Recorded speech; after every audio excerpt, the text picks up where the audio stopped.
ബ്രൈഡിന് 3 മണിക്കാണ് റെഡി ആവേണ്ടിയിരുന്നത്. അപ്പം നമ്മൾ 12 മണിയായപ്പോൾ തന്നെ വീട്ടിലെത്തിയിട്ടുണ്ട്. എൻ്റെ +2 ഫ്രണ്ടിൻ്റെ സിസ്റ്ററും കൂടെയാണ് ബ്രൈഡ്. അതുകൊണ്ട് തന്നെ ഫ്രണ്ടിനെ കാണാനുള്ള എക്സൈറ്റ്മെൻറ്റോടുകൂടിയാണ് ഇന്ന് വർക്കിന് പോയിട്ടുണ്ടായിരുന്നത്. അപ്പോൾ ഇതാ നമ്മുടെ ഇന്നത്തെ ബ്രൈഡ് സഹാദയാണ്. സഹാദയുടെ നിക്കാഹ് ലുക്കാണ്. നമ്മുടെ നാട്ടിനടുത്ത് മാമ്പുഴയാണ് വീട്. അപ്പോൾ സഹാദക്ക് ഒരുപാട് കൺഫ്യൂഷൻസ് ഉണ്ടായിരുന്നു.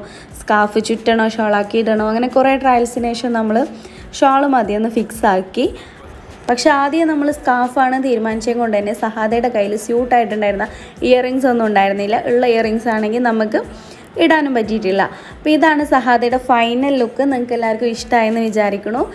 അപ്പോൾ നമ്മുടെ പാക്കേജ് ഡീറ്റെയിൽസ് ആൻഡ് ബുക്കിങ്ങിന് വേണ്ടിയിട്ട് താഴെ കാണുന്ന കോൺടാക്ട് നമ്പറിൽ നമ്മളെ കോൺടാക്ട് ചെയ്യാം.